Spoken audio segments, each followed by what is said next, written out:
friends. Welcome to the Creative Impact Podcast. I'm your host, Rachel Caldwell, and I'm so happy you're here. Each episode, I take some time to chat with fellow artists about life, faith, and the impact of the arts. I was having this amazing conversation with this divine appointment I had yesterday and talking about just God's timing and how if we can just relax and know He's got it, our life would be so much easier. Yeah. Because we try to rush things and we want things to happen, but His timing is perfect. Hey friends, today we pick up with episode 33, and you may have noticed that there was no episode last week. Many of you have already heard, but for those who haven't, I just wanted to kind of let you know why there was no episode last week. My sister, who had been battling COVID-19 in ICU for over 5 weeks, passed away last Saturday. My sister was one of my biggest supporters, especially in pursuing this podcast. It still feels so surreal that she's gone, but while I don't understand it, I'm leaning into who God is and trusting that He knew the exact right timing for all of this. It's been an extremely challenging week, but I am so thankful for all of the support, all of you who have reached out and sent messages of encouragement and love and just saying that you are with me. And I don't even have words, but I'm so grateful. In times like these, it's hard to find the energy or the strength to pick back up and to keep going.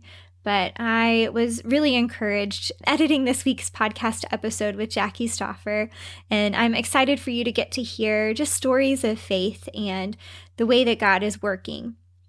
I hope that it encourages your heart just like it has mine. Jackie Stouffer is the founder and executive director of Creative Dreams Outreach Center.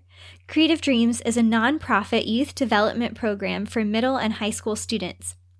They offer free art, dance, and music lessons as well as academic tutoring. Creative Dreams is truly a special place. I had the amazing opportunity to work there for multiple years during the summer and then also after college, getting to work there year-round.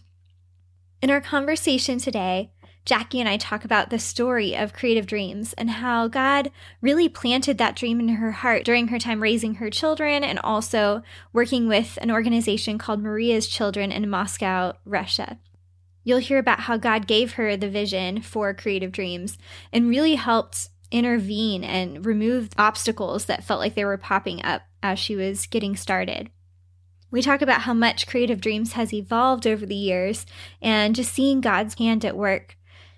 She also talks about the process of building their own building for Creative Dreams to be housed and just all of the faith that journey took. Jackie has had a profound impact on so many lives, both the students and the volunteers and employees that have worked at Creative Dreams.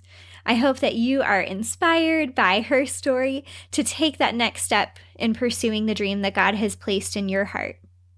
This week actually marks the 16th anniversary of Creative Dreams. I'm so excited that you're joining us today as we celebrate what God's done through this ministry. Enjoy my conversation with Jackie Stouffer.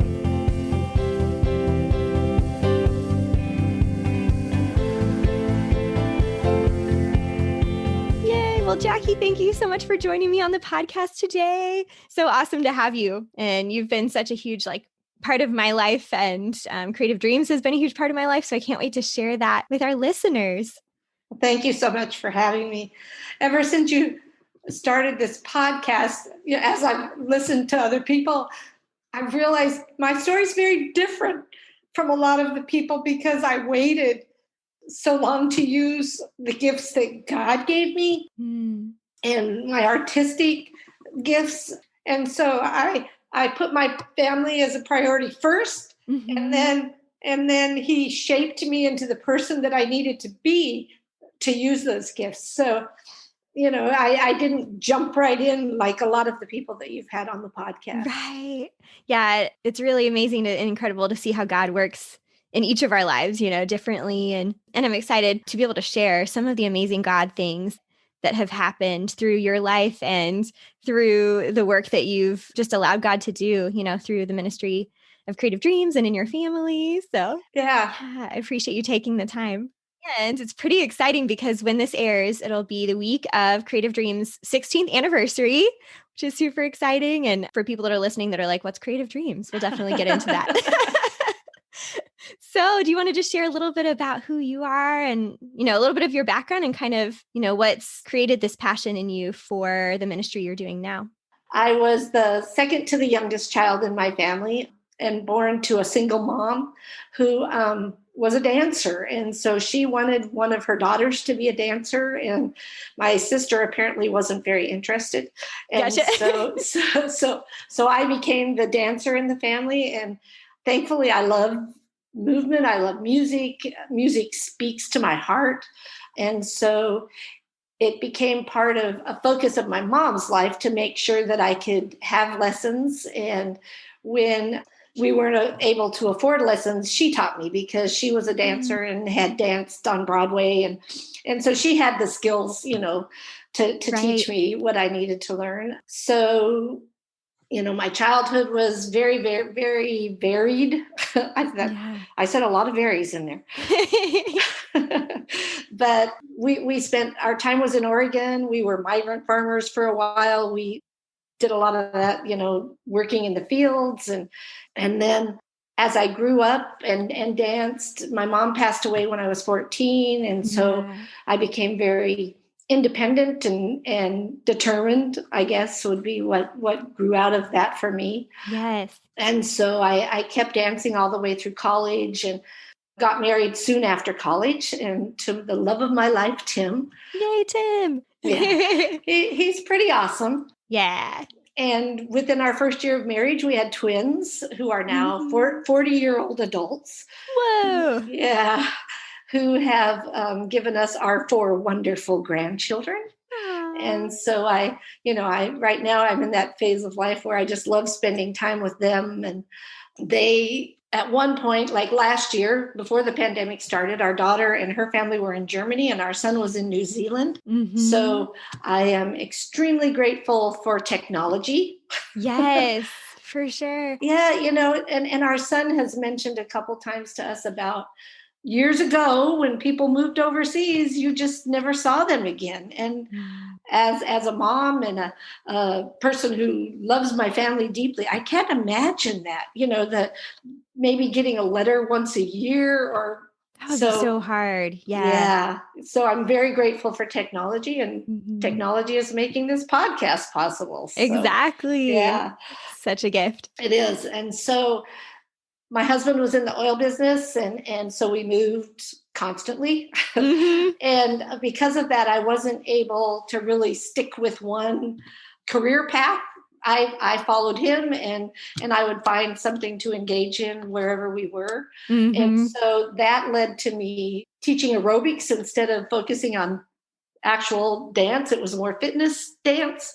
Yeah, that's probably a little easier to translate a lot of different places, when you're moving a lot. So yeah, and it was easy to get a job because instructors were always needed, and I never knew when we were going to move. And so, there were no contracts involved or any of that. And so I taught aerobics for 25 years. Yeah. And I actually am involved with a company right now called Refit and teach a fitness class. They are dance fitness, but movement to music with a message.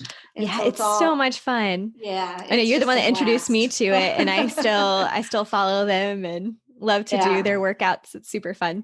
Yes, it's super fun. And they are 3 amazing women that started this company who just have a heart for making women realize that they have value. And so that's an easy value to embrace, and to become a part of. For sure. So, yeah. I'd love to hear, where was it? Well, maybe do you want to explain a little bit about Creative Dreams first and kind of what Creative Dreams is, and then we can go back to how it all got started. Yes, Creative Dreams is a nonprofit youth development center for youth age 11 to 18 who are either financially disadvantaged, in the foster system, or come from a single parent family. When we started, what I thought God was calling me to do was just open up a arts studio. I mentioned my husband was in the oil business, so we raised our kids in upper middle class America, or Mm-hmm. around the world, because we were blessed to have assignments around the world. But even though I grew up in the demographic of the kids that I wanted to serve, I think I had forgotten what that demographic was like and what they needed. And Mm. so when I felt God calling me to do this, I really thought that the parents were going to bring these children or these youth and drop them off for their 1 hour lesson. And then, like I did with my kids, maybe they'd wait in the car, or maybe Uh-huh. they'd go run an errand, and then they'd come back and pick them up. And I really thought that's what God was calling me to do. And because you've been part of Right. Creative Yeah. Dreams, it is nothing like that. No. It's a full like afternoon, evening, hang out, have dinner, all of that. Yeah. And so it only took a couple weeks for me to realize that really wasn't what God was calling me to do. Mm-hmm. And so we've transformed into a lot of different things now, but it's still, our original mission was that we wanted to introduce students to the author of creativity, and Mm. and through what we were teaching.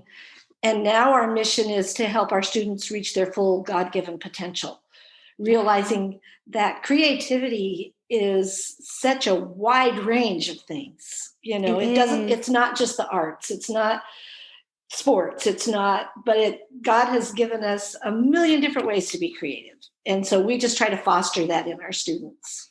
So true and so good. And yeah, that's really cool. I actually came in. How many years had you been open whenever I first started teaching? I was thinking about that. I think only two. I think we had Okay. had 2 summers before you came. Yeah, that's so crazy. Yeah. It feels like really like yesterday in a lot of ways. So I'm like, wow, 14 years. Ah, that's crazy.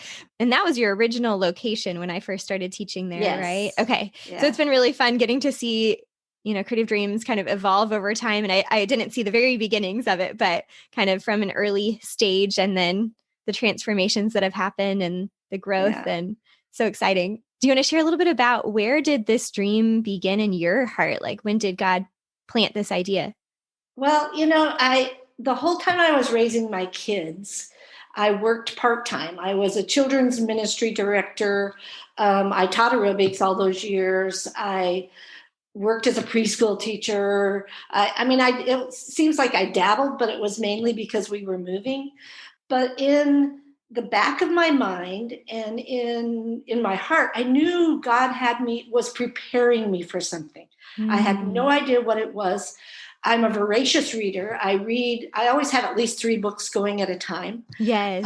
So I really thought, and I loved children's literature in college. That was one of my favorite classes. So I really thought it was going to have something to do with reading. My education is elementary education.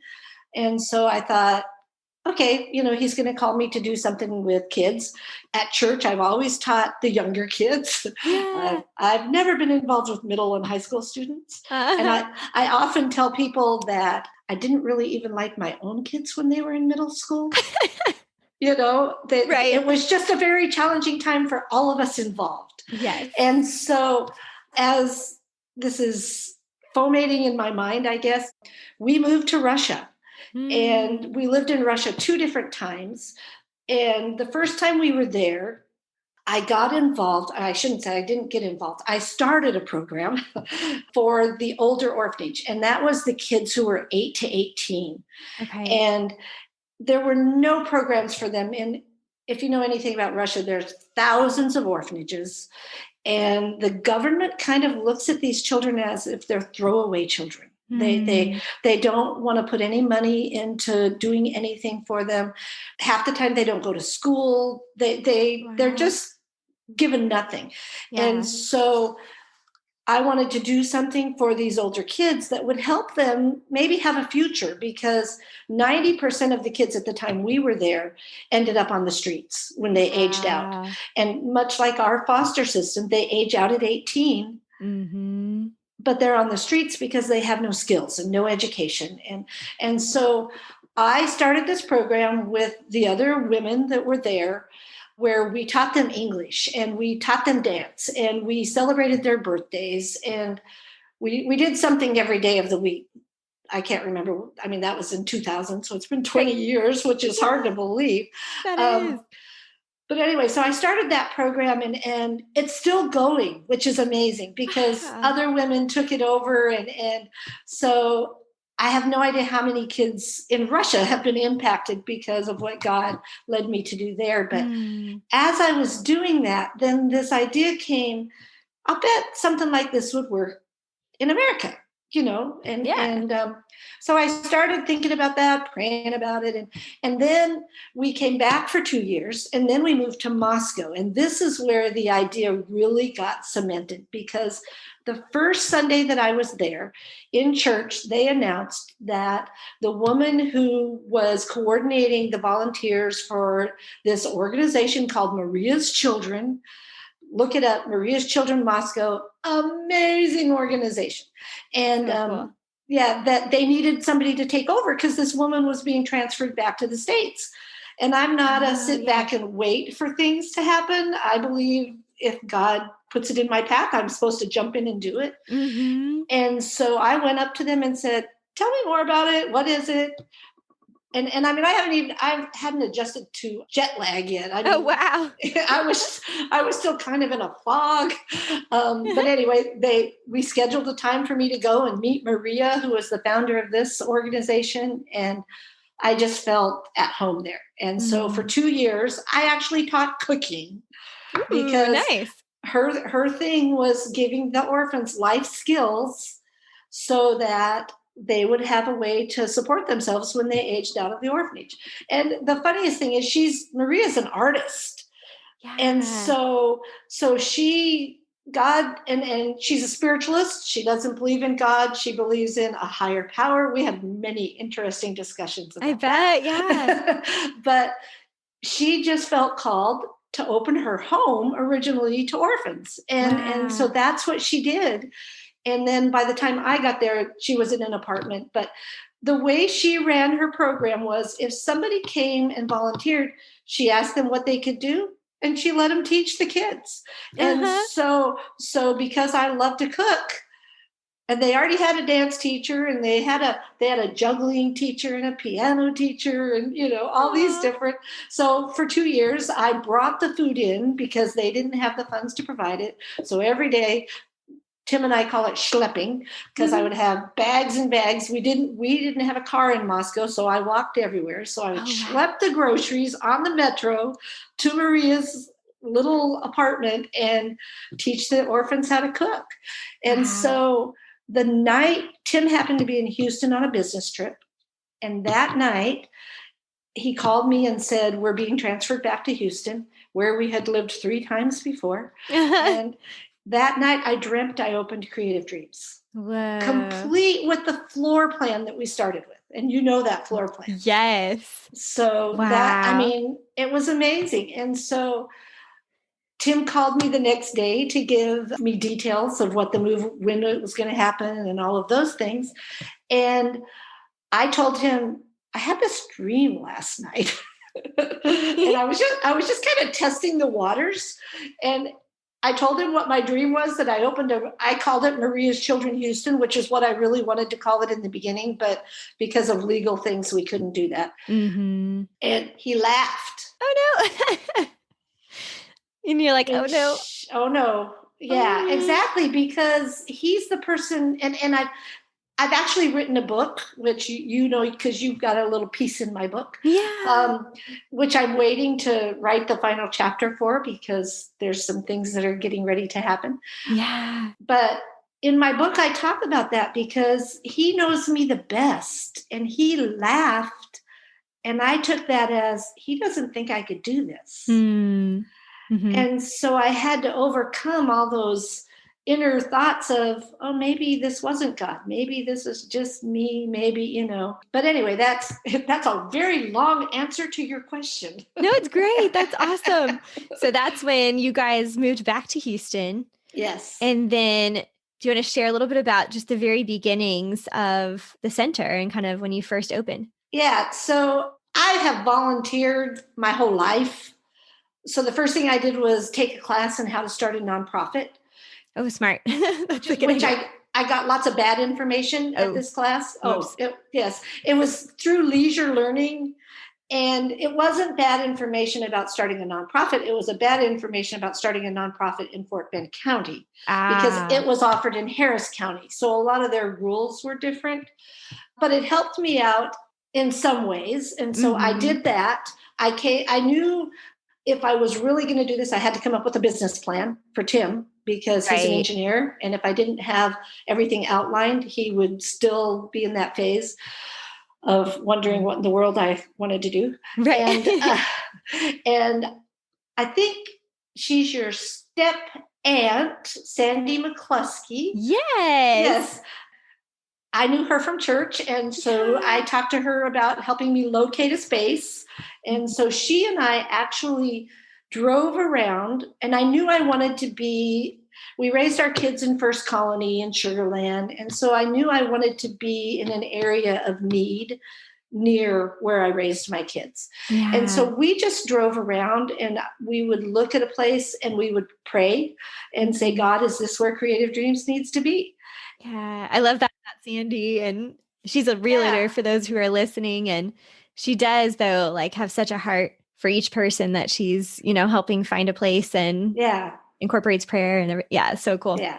It was so cool. And so we stopped at the place where we were, and I said, I'm just feeling like this is the place. This is, and so she immediately called up the manager, and he said, what kind of business are you going to have? And she said, it's going to be a nonprofit for youth. And he said, we won't rent to anybody that has programs for youth. Oh. And she hung up the phone and she said, let's pray.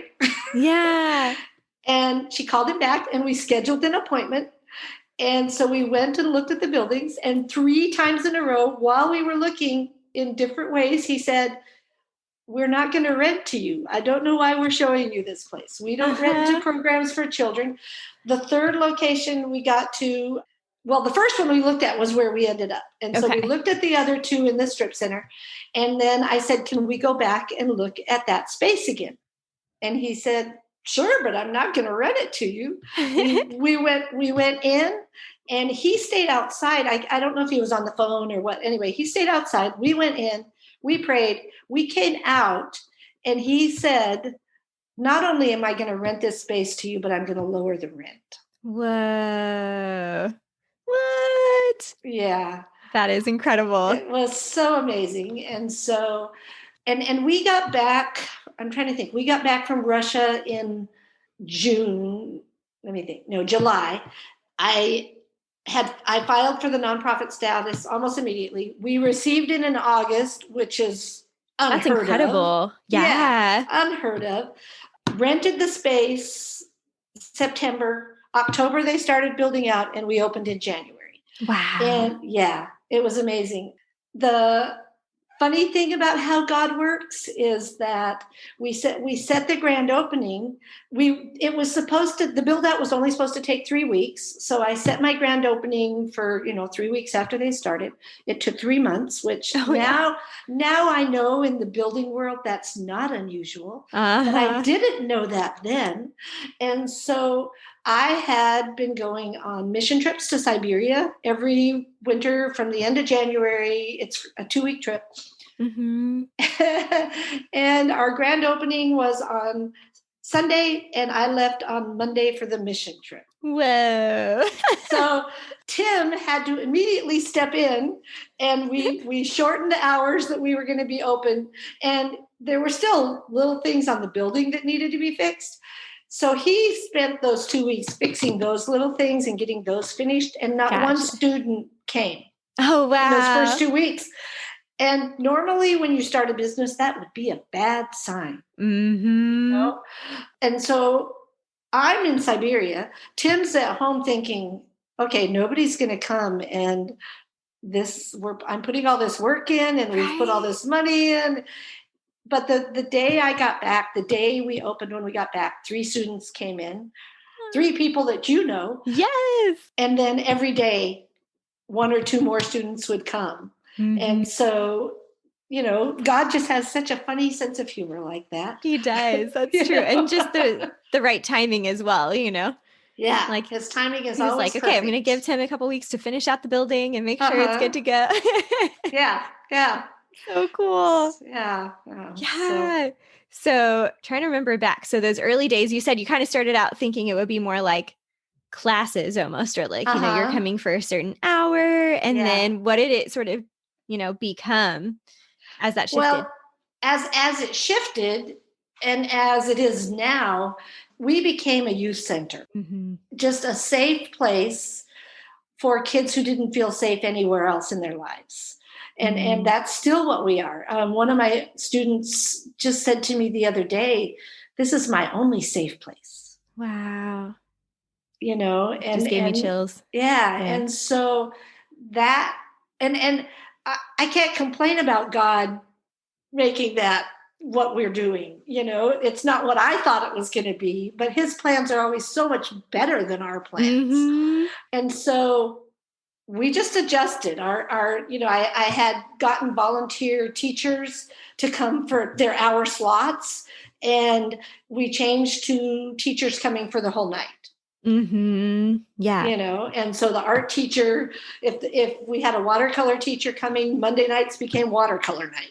and Mm-hmm. and so we would just rotate the kids through, and the same with the music classes, and everything was just ongoing. Yes. And one of the hardest things, and we still struggle with this teaching these kids, is if you start a lesson, you finish a lesson. Mm-hmm. They want to bop out and leave, and it's like one of our values has become, and we've realized that if we can teach them to stick out an hour lesson, they can stick it out an hour in class, and they can stick it out an hour study time. And Mm-hmm. so, and all of that will translate into sticking it out at a job in Yes. their future. But we have to start with just getting them to understand why it's important to stay for that first hour. When you don't Yes. know anything, everything's hard, And so one of our core values has become, just because it's hard doesn't mean you quit. That is so good. Yeah. That's I mean, huge. everything in life can be hard, Right. and their Especially at the natural, beginning. at the Mm-hmm. beginning, their natural inclination is to quit, but you don't ever make any progress if you quit everything. And that's, for a lot of our students, the people in their lives have quit on them Yeah. after That's just a huge. short amount of time, especially the foster kids. I mean, if Yeah. they have one problem, they're shipped off to another home. Wow. Yeah, Yeah. and so the other thing besides the youth center that we've become is we've become the consistency in their life. Mm-hmm. Our rules are the same today, tomorrow, and for the future. And Yes. our expectations don't change. We give a lot of grace, but we have high expectations for them because we know Mm-hmm. they can reach them. And a lot of our students have never had anybody expect anything of them. True. They're Yeah. told they're told they'll never be anything. Mm. And so it usually takes about 2 weeks for them to trust that we know what we're talking about. Yes. Kind of that skeptical look, like, Uh-huh. Yeah. Nobody's ever told me that, and you're the first, and you're probably wrong. Mm-hmm. Or you're probably going to not follow through, or that kind of thing. Exactly. Yeah. And so once they start trusting us is when we can see, the huge progress being made, and Yeah. the heart being healed from where people have done so much damage. Yeah. It's amazing seeing how things like an art class or Mm-hmm. just having someone that's there consistently every day can bring so much Yeah. change and hope. Yes. And yeah, I feel like I think I grew up as a person and teacher.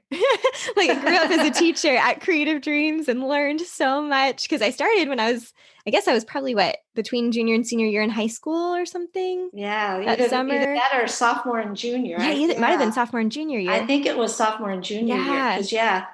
Mm-hmm. So, it was really one of the first more full teaching experiences for me, and then taught me so much just with, like you said, what are the values that we're teaching beyond for me, dance or, Uh-huh. art or music, that kind of thing, and building those relationships. And one of my favorite things was seeing the kids that would come in. Some of them are those ones that walked in on the first day, probably, but come in and kind of be like, dance, whatever. Like, especially the guys, they're kind of like, this is whatever. Why am I here? But one of the things was you try it and you go, and so I loved that about Creative Dreams, and seeing them kind of start to understand, like, oh, this is kind of cool, and like I'm kind of enjoying this, and then sort of latch on, and then they became some of the biggest advocates for dance class. They were like, guys, you'll have to come to dance class.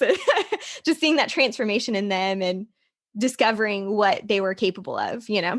Mm-hmm. And I guess the God thing in it all is that while they're figuring out that, I do kind of enjoy this, and this isn't the music I would usually listen to, but I like this music. And while they're figuring all that out, God's knitting their heart back together. Yeah.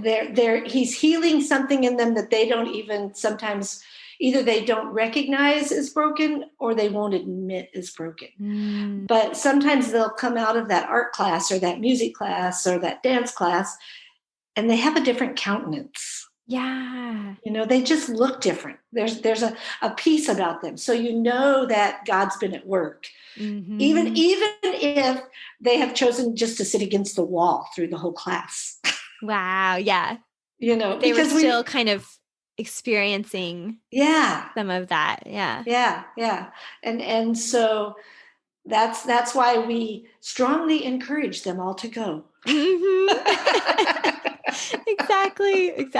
That's so good. Yeah. And I think it's cool too, did you guys pretty much right away start providing meals?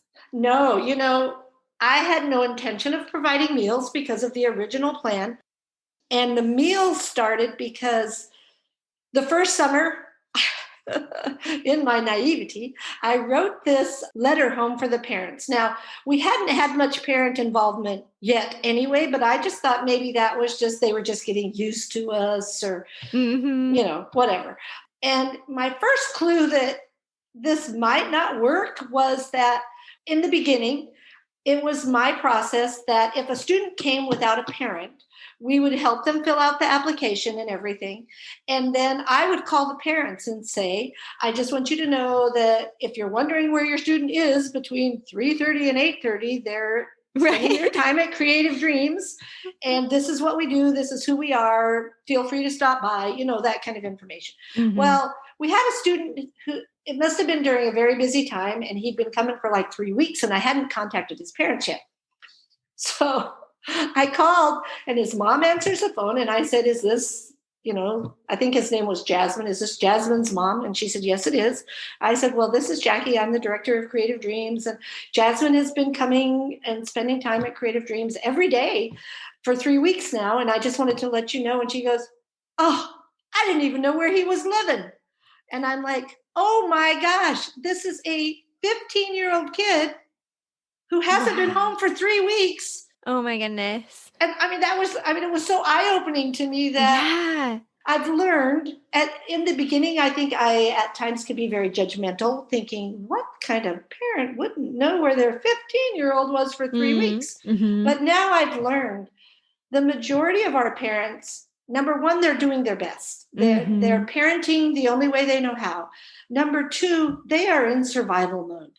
Yeah. They are just trying to keep their house. They're trying to bring some food in. They're trying to keep their job. They're trying, and so their kids, by necessity, have become very independent. Mm-hmm.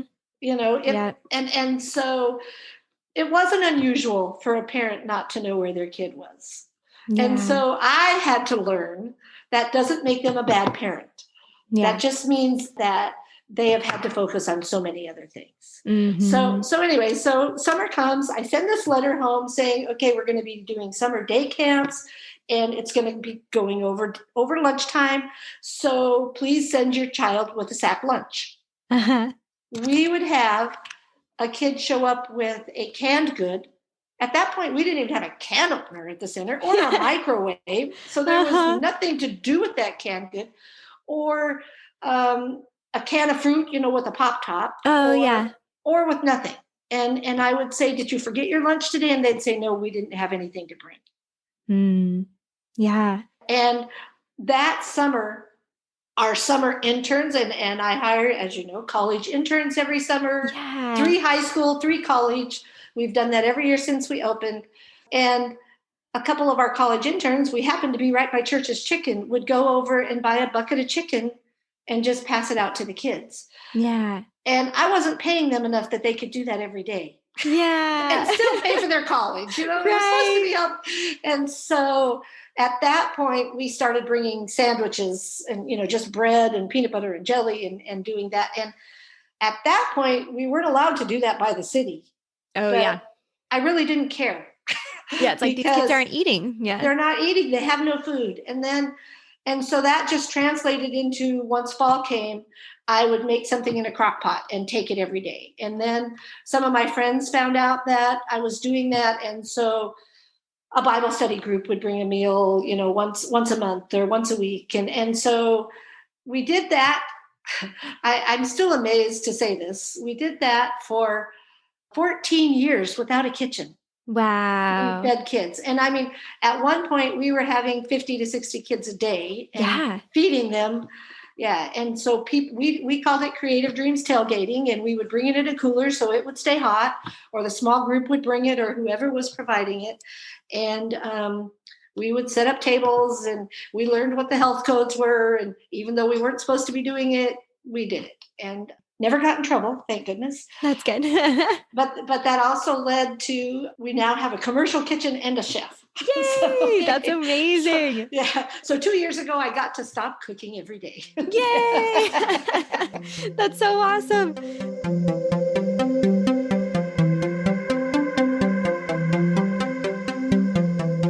I hope you're enjoying this conversation so far. I'm just going to take a brief pause to mention our Patreon community. Are you interested in supporting the show and getting extra content? Check out our Patreon community. This week, you'll find an extra bonus God story from Jackie as part of our Patreon bonus content. You can learn more at creativeimpactpodcast.com/Patreon. That's creativeimpactpodcast.com/PATREON. Check it out to see how you can get bonus content and help support the show on a monthly basis. Now back to my conversation with Jackie.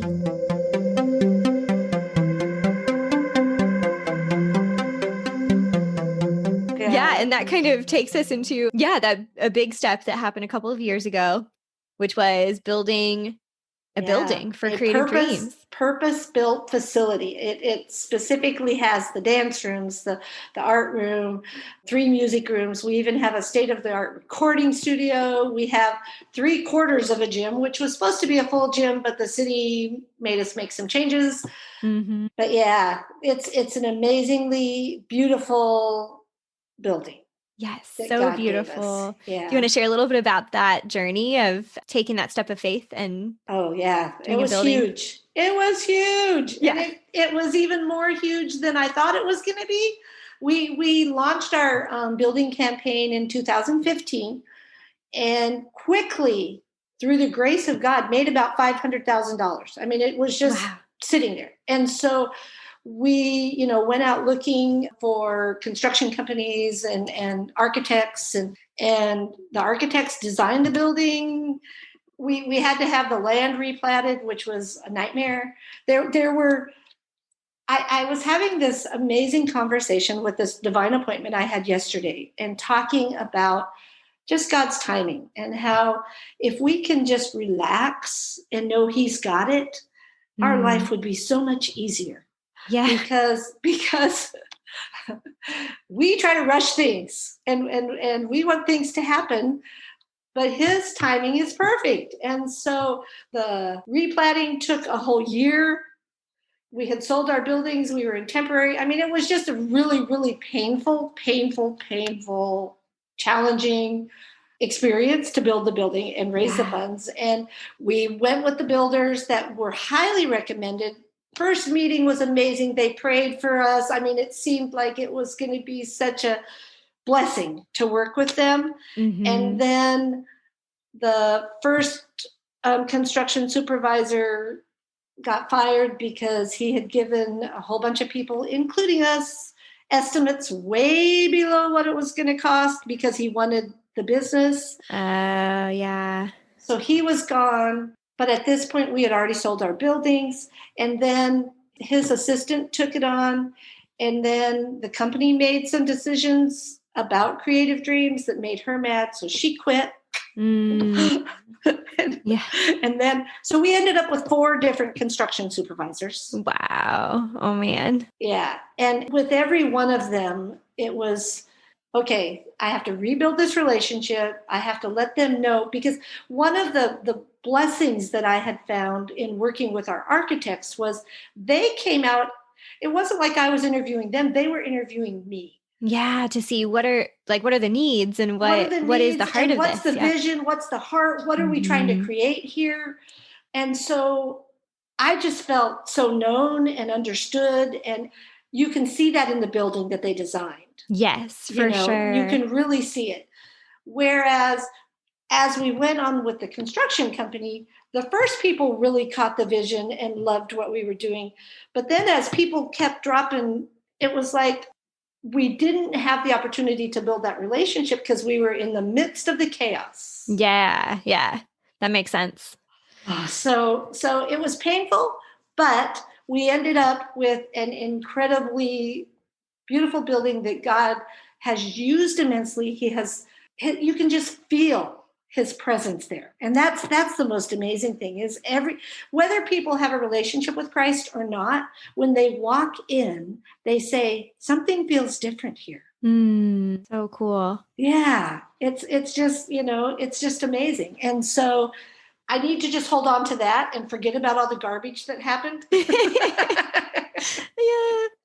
Yeah. Yeah, the journey and the pain that takes to but get places. And without the pain, where's the joy? You don't celebrate as much. Yes. I don't think. That's true. So, that is true. Kind of the darkness, making the light even brighter, Yeah.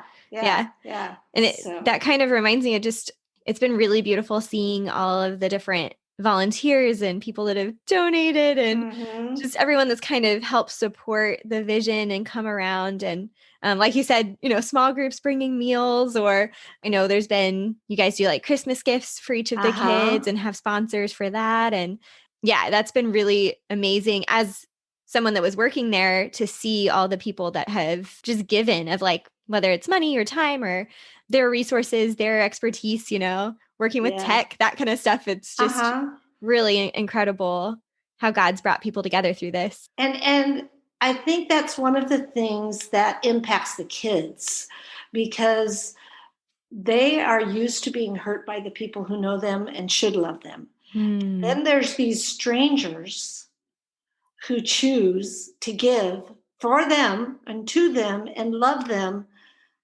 that don't have a history with them. And so to them, it's like, why would they do that? So it's the open door for us to explain about when you have a relationship with Christ, that's what he calls us to do. And we so often miss the opportunity of doing that because we don't listen, or we're too busy, or we don't recognize that that's what's happening. But when we do, these kids are touched. And it might be that one thing, that Christmas gift, that meal that you brought, just sharing a smile with them, a fist pump, that leads them to Christ. Yeah. One of the most difficult things for any of our employees, and I'm sure you experienced this when you were there, is foster kids get moved at the drop of a hat. And so I quickly learned that for some of these kids, I might just have a minute with them. Yeah. For some, it's a day, and for some, it's a lifetime. I mean, I still have a relationship with a lot of the kids who were our first students there. Yes. But it's my job to show them love in that minute, if that's all I have. Yeah. And so when a kid gets moved and you've invested even that minute in them, it's hard. Yeah. It's like, do I want to invest again? It's kind of like almost you want to self-protect and be like, I'm not going to get Exactly. attached. Yeah. Yeah. But I have to, when I hire people, I have to say, you have to be willing to do that, or this is not the place for you. Mm-hmm. Because we could be the comfort that that kid has when they go to that new home. Mm-hmm. They know that we still care. And we always, if we get the opportunity to say goodbye, we always tell them that we are going with you. Yes. And Yeah. we are always with you. You will always be in our prayers. You can always call us. We give them all of our phone numbers. Because we want them to know we will still be the consistency in their life, even though they're not coming to Creative Dreams. Yeah. That's so powerful. So, so powerful. And you're right. It's hard, but it's also beautiful. And I think it kind of shows the value of every moment and Yeah, how important it is, and kind of opens your eyes with that with other people that are in your life too, that you're like, wow, you never know. And so just investing in yeah, each moment. And I love we would do, birthday celebrations for everyone, and seeing the value of someone recognizing something like your birthday, yeah, that they yeah. may never have had someone sing them happy birthday or have ice cream or whatever, So, Yeah, it's funny. I don't know if you've met. Do you remember Marius? Did you meet Marius, our yes. friend from Zimbabwe? Okay, Yes, I did. so Marius said, and he's come from Zimbabwe several times to work at Creative Dreams, and he said Mm-hmm. Creative Dreams reminds him of when he goes out in the bush and meets a person who's never seen a white person before. Oh, yeah. Because for these kids, it's like they're meeting an alien. Yeah. And we're showing them what God meant for their world to be like. Wow. Uh-huh. He meant for us all to be celebrated. He celebrates us. He Mm-hmm. delights in us. He loves us like we can't imagine. And so we have the opportunity to do that for these kids. And it's for those of us who live in middle class America, it's really hard sometimes to understand that there are kids in our next door Neighborhood. neighbor in our Uh-huh. neighborhood who have these needs, Yeah. but they Yeah. do. Yeah. Yeah. So good. Do you have any stories that come to mind that you want to share of just big God moments, or yeah, whatever comes Yeah. to mind that you would want to share about the past 16 years? Yeah. One of the first things that happened that just and God is always reminding me this is his ministry. It's not my ministry. I'm just doing what he's called me to do, and I get to be there. And Yeah. I think it's an incredible blessing that he's invited me in. But we were in a strip center, like I said, and there was a Church's Chicken and a little market in the corner of the parking lot in front of us. Well, the first year we were open was the year of Katrina, Hurricane Katrina. And Yeah. so a lot of those displaced people from New Orleans had come to Houston, and a lot of them were attending the high school within walking distance of where we were. Well, a lot of them were gang members. And Mm-hmm. I never said anything. I really didn't know that much about gangs at that point. Mm-hmm. So I went to the police and got educated after, Some seeing several of them, some uh-huh. experience. Um, but we would watch them walk across the parking lot, two guys, or usually four, because they were usually in pairs, from rival gangs wearing their rival gang colors. And they would get about halfway across the parking lot and they would all put on big, huge white t shirts over their colors. And Hmm. then they would come in. And when they walked through that door, they were no longer enemies. They were no Whoa. longer rivals. They would sit down. We had two guys, rival gangs, who were enemies outside the door, sit down and take a piano lesson together. Wow. And only God can do that. Yeah, only God. Yeah. Because I never said anything. I never told them. It's just they knew that because of what we were providing, that they couldn't come in there and cause their problems because they didn't want to hurt that. I think because what I've learned about gangs is they're looking for family. They're looking Mm-hmm. for their safe place where they belong, Yeah, where a they sense of know. belonging. Yeah. Yeah, and so they recognized that in Creative Dreams before I even knew that's what we were going to provide. That's so epic. And so Yeah. cool. Yeah. It's just, yeah, it was so amazing to me. Wow.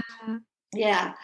Yeah, there's so many stories like that. I mean, we've had, you read about the missionaries or the preachers who are running out of funds and they're waiting for a donation, just praying that something comes through the door. And I've had Mhm. those experiences where I've got staff and I'm literally praying and saying to myself, okay, tomorrow I'm going to have to tell them I don't have the money to pay them.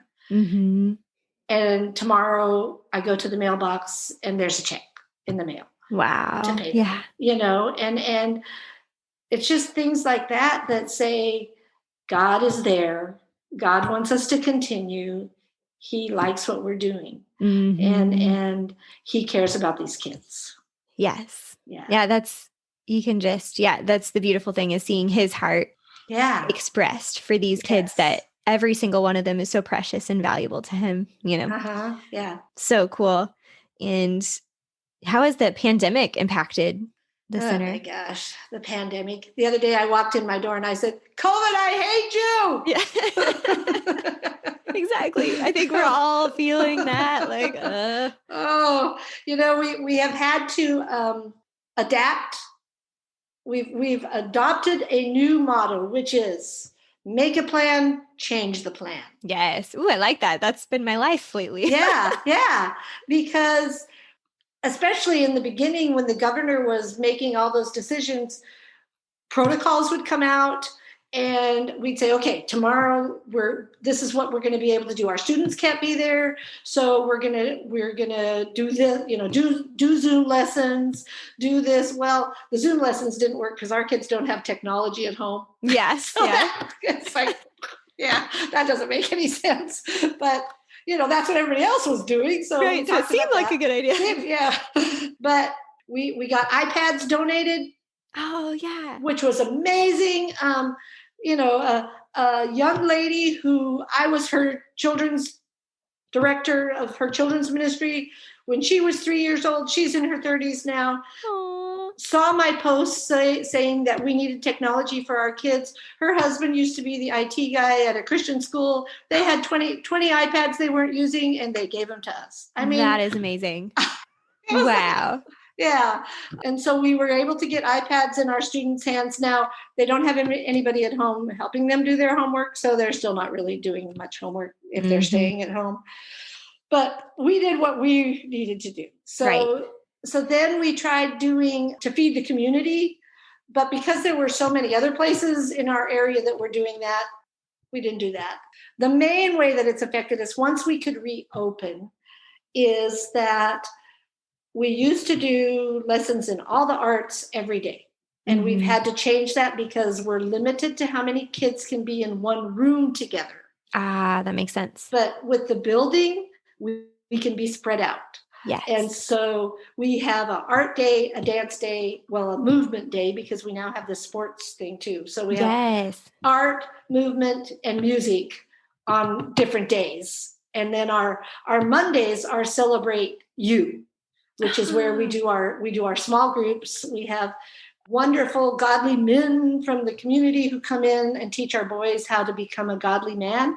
that's awesome. And then we have a couple women who are helping our girls become godly young women. And So so cool. and it's cool for them to go with people who aren't generally associated with creative dreams, but they're saying the same things we do. Mhm. Yeah, You know, this is sort of being backed up? Yeah.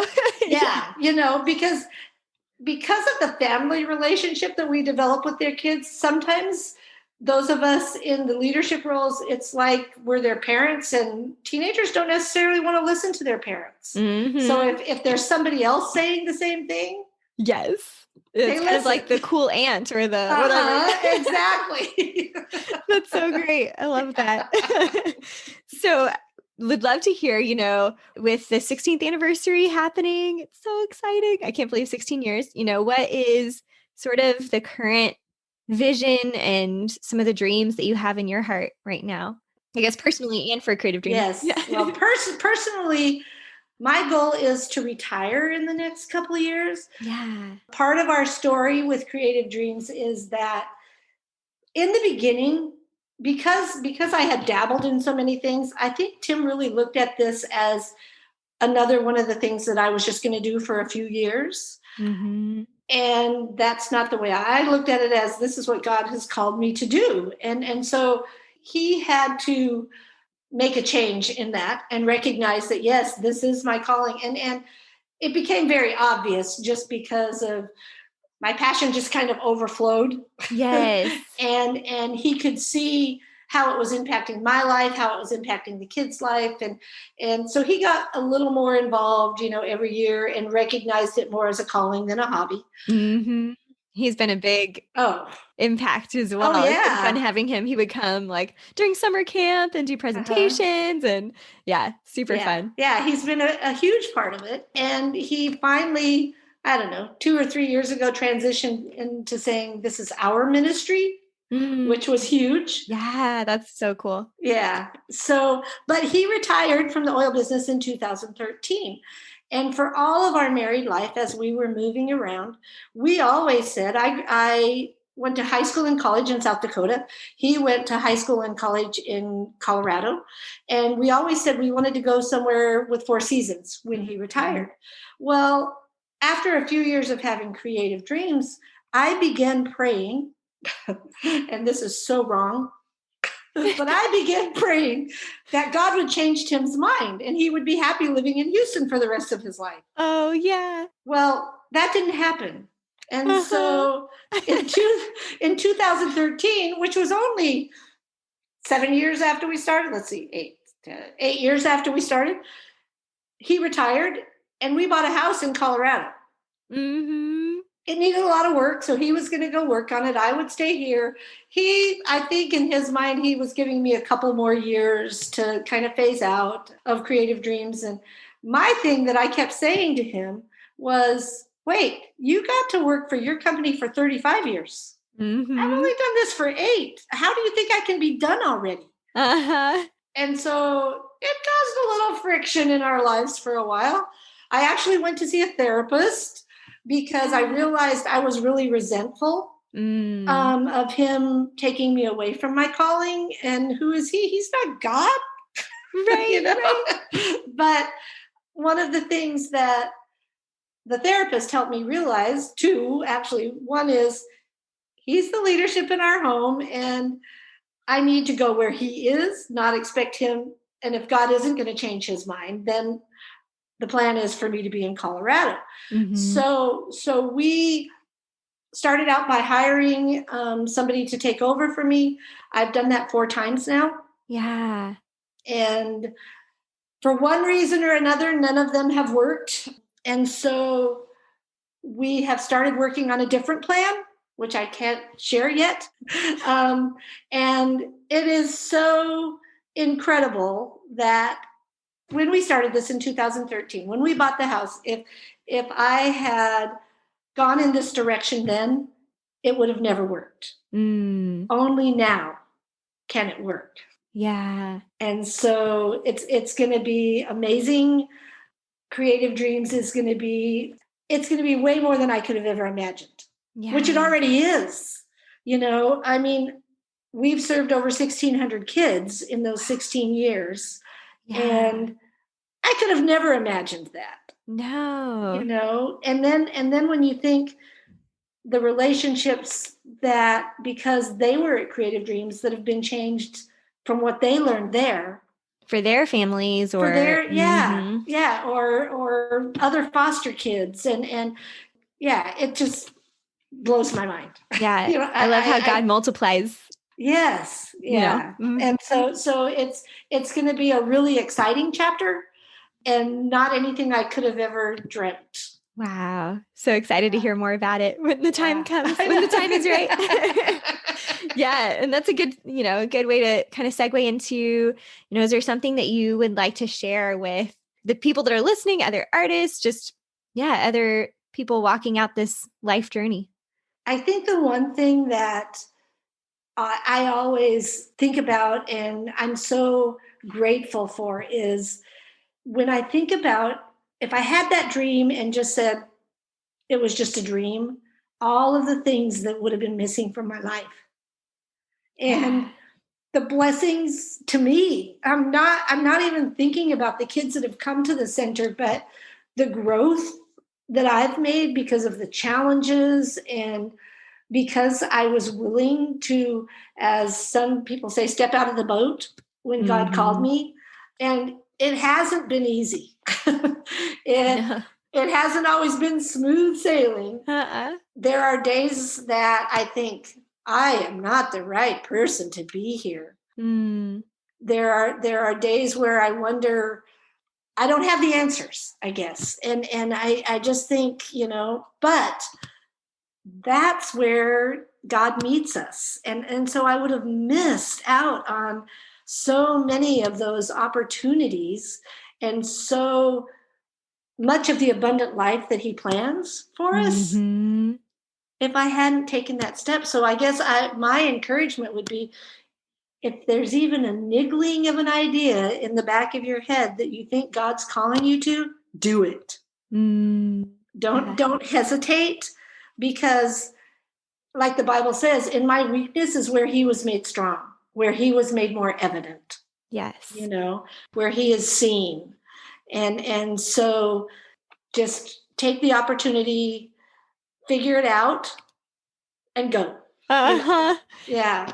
Amen. And I wanted to share. I told you I'm a voracious reader. Michelle Kushat. Do you know who she is? I don't think so. She has written a devotional book that I have given to more people than any other book I've ever given away. Wow. But I just read her. It's a memoir of hers called Undone, and she ends it with something that is so just goes with what I just said. She's talking about, she has 3 children that somehow have come into her life. They're part of her family, but they're not her birth children. She Mm-hmm. doesn't ever share the whole story, but they took them to the beach for the first time. And 2 of them jumped right in, and the other one was very hesitant. And she says, I could see the conflict within, his desire to play warring with his fear of danger. His was a valid battle because the ocean is dangerous. It can't be managed or controlled. And sometimes, even though you ache for it to be otherwise, it takes a person under. But the ocean is also a place of adventure and thrill, of deep belly laughter and memories you'll never forget, but only for those who dare to dive in. Yeah. And I thought, that's what life is if you follow God's will. You got to Mm-hmm. choose to dive in, or you're going to miss out on all the good stuff. Right. The adventure of it and the Yeah. the joys. Yeah. Mm-hmm. Yes. Yeah. Yeah, that's so good. That's perfect way to wrap that up for sure. Yeah. So I like to ask everyone that comes on the show, what is one of your favorite things right now? One of my things that I've been doing is I song lyrics always speak to me. Mm-hmm. And so I kind of made it my goal during this season in particular to listen to Christmas music that I haven't heard before. Oh, yeah, Okay. And people are always coming up with new Christmas songs. for And sure. so, and then I choose a lyric and then I research it and look in the Bible to see what the Bible has to say about that lyric. Ooh, I like that. That's a Yeah, cool and study. it's really been really fun. So I was going to share, let's see, my favorite right now is We Are Messengers. Are you familiar with I them? I am, yeah. love them. And their newest song is Image of God. Oh, okay. I need to look that one up. I don't think I've heard that one yet. And there's 2 lines in it that I've been researching. One says, in the chorus, it says, we're made in the image of God, beautiful shades of love. And I Yeah. thought, right now, the shades of our skin are shades of his love on us. And I just Ooh, love that, because he yeah. created each of us to be who we are. Yeah. Yeah. And so and then the other line is, there's no first in line at the foot of the cross. Oh, wow. Yeah. We're all, it's like the cross is this huge cross and we're all first. Yeah. Yeah, you're not in the back of the line. Yeah, exactly. Or you're not picked last. Uh-huh. Wow, that's really cool. I Yeah. definitely need to So look up that song. And I can put yeah. a link to it too. Yeah, it's really cool. Well, I would love to let people know, if they want to learn more about Creative Dreams, get in touch, and however, what would be the best way to do that? Yeah. Yeah. My email is jackies@creativedoc.org. And our website is www.creativedoc.org. Yes. And so awesome. they can check that out. And we have an awesome website designer who's staying on top of things. So there's always new things on there. And cool. I know. I just was looking at it the other day. I was like, wow, it's new and different. Yeah, this is so fun. Love it. And you said you're writing a book, or you're kind of finishing it. I am. Yes. So do you know when that might be available? I plan on finishing it by March because I have to wait for this big thing that's going to happen, and then I can write my final chapter of the book and then get it to publishers and all of that. I've been in contact with a publisher since I started. Okay. And I have a friend who's going to edit it, and she's already edited some chapters, but not. So sometime in the next year. That's my goal. That would be great. If it sells and makes any money, all that money is going to go to Creative Dreams, and so it'll help with whatever the next steps are for Creative Dreams. Yeah, so cool. Well, Jackie, thank you so much just for your faithfulness to listen to God and just to take the next step with Him. And it's been so incredible to be part of this journey and continue to be part of the journey of Creative Dreams, and just so thankful for your story. And I know you started off saying, it's different than a lot of other people's stories, but I think it's exactly the story God had for you and has for you. And it's such an encouragement in my life, and I think to every single person that's going to listen to this. So that's my hope. Yeah, thank you.